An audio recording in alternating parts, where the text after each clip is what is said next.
Hello, folks, and welcome to Progressive Politics. Going into the Bloomer-Pittman runoff. To say that she's a moderate is a little generous. Everybody knows, like, Anastasia Pittman, like, she hustles. Unfortunately, Tulsa is, purple leaning red. How much better Kerry did results-wise? Okay, so on Tuesday, we had elections in Oklahoma. These were the runoff elections, the state superintendent's race. This was between Ryan Walters and April Grace. This was a Republican primary. April Grace was the moderate candidate, I guess you could say. She's a superintendent out in Shawnee, and Ryan Walters is Kevin Stitt's Secretary of Education, who is notorious for his dead-eyed car videos where he sits in his car because apparently he doesn't have an office or a studio or any other space that makes sense, and just says crazy stuff about Oklahoma into a camera. How many times has Tulsa Public Schools pushed what the woke mob wanted? What? Bro, what are you talking about, man? So one of the ones that kind of went viral that night was we have voted to turn Oklahoma education into Florida education, and I'm shook.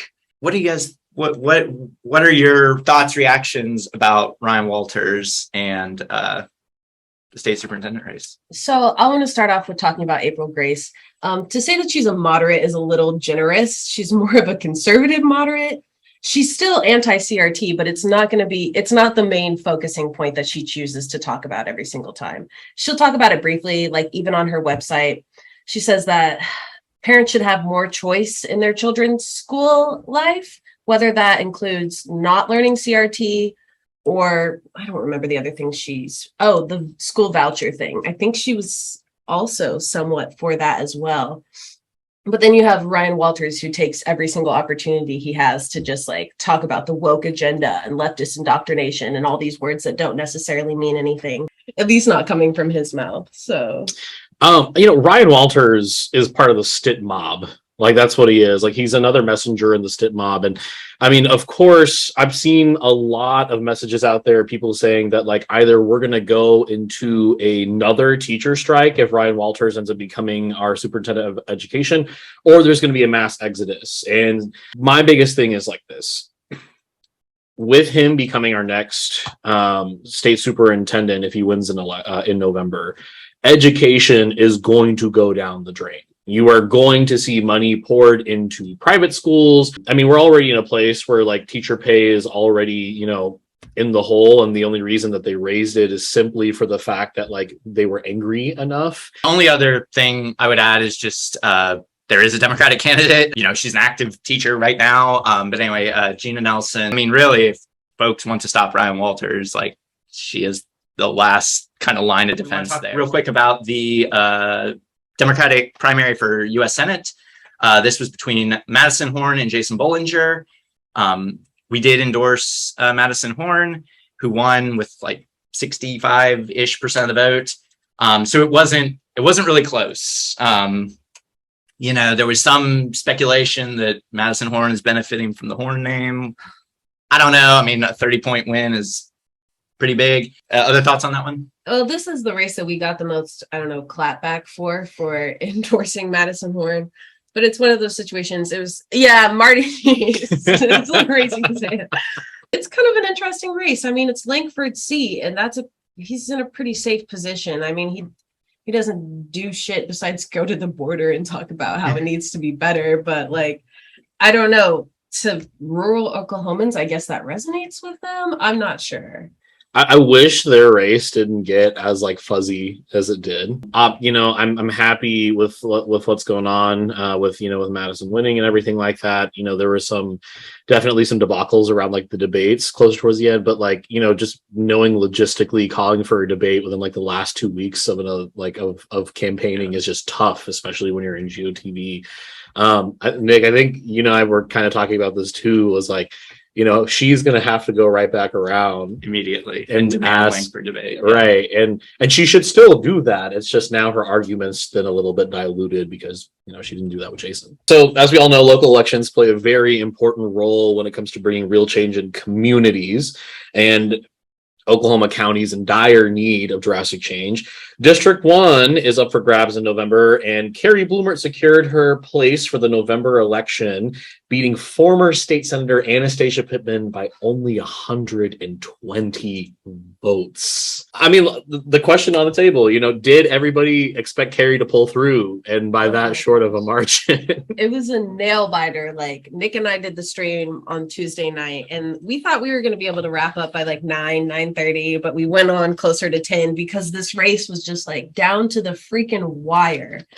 See, it gives me a rush. Like, I love the results. I mean, I didn't go to bed that night till like 1:30 because it's just like I get so amped up watching election results, which is super nerdy. I mean, because I have degrees, I have a degree in math. Like, I know the math here. But anyway, it was fun, like kind of looking at like how much better Kerry did results wise. And I think, we called it pretty early relative to like the actual results coming in. We called it at like 8:45, and then like multiple times like it had switched back and forth. I think the big takeaway is like you really benefited from low turnout. So there's two things I took away from this. Like, okay, going in, I'm not gonna lie to you, I genuinely thought Anastasia Pittman was gonna beat Kerry Blumer. Like, yeah, after the primary, it was rough. Because everybody knows like Anastasia Pittman, like she hustles, like she's a hustler whenever it comes to like campaign. And a fantastic retail politician. Retail politician. But I mean, you can't recreate that same like 11, 10 months of energy within that short amount of time. And yeah, those are the two big things I would say were the takeaway for me on this election. So, well, we've got a guest with us who I think we all want to know his response. My name is Marty Piercy. I cover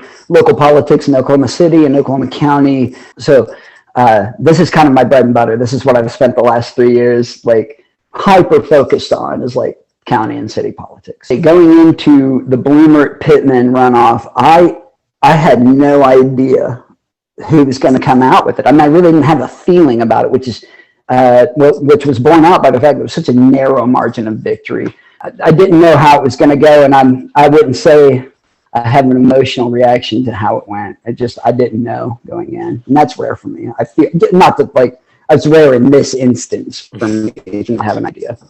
So Kevin Calvi won the DA slot again by a lot, which was fairly expected. He spent a lot of money, self-financed. We'll get into that race too in the deep dive. Tulsa City Council elections are wild because they're like every 2 years, and it's all of them. So that's it's crazy. Like you could replace your entire city council every 2 years if you wanted. All right, Dion, initial thoughts, just kind of quick reactions, correct any mistakes I might have made. Oh, so my name is Dion Osborne. I'm serving as the managing editor for the Black Wall Street Times here in Tulsa, covering pretty much local politics and just anything that has to do with racial issues here in the city, which is basically a lot. My initial reactions is that the powers that be that tried to evict Vanessa Hall Harper from her longtime seat utterly failed again. A lot of money was thrown into that race, and it just shows that you can't beat true representation. When the people know who represents them, no amount of money is going to thwart that, at least in a local race like the one here in Tulsa.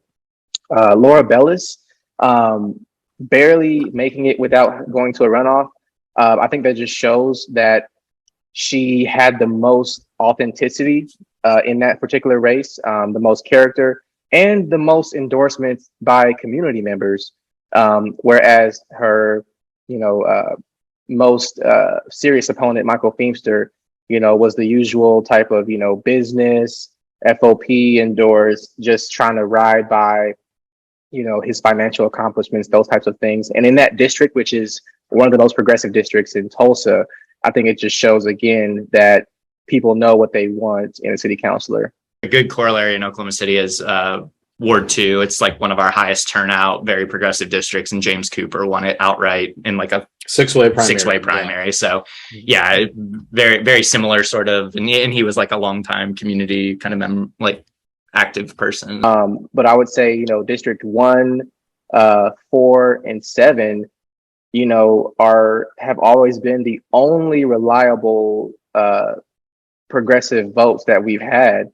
And it's always been that kind of 3 that three-way voting block that's tried to bring in a couple moderates to get that five out of nine majority. Right. And so unfortunately, Tulsa is, purple leaning red. And when it comes to city council, we still have a major battle when it comes to getting a progressive majority. It's interesting you put it that way, because here in Oklahoma City, it's kind of like we're, in the middle and leaning a little bit left. The three that we have is, James Cooper in Ward 2, Joe Beth in 6, and Councilwoman Nikki Nice in Ward 7.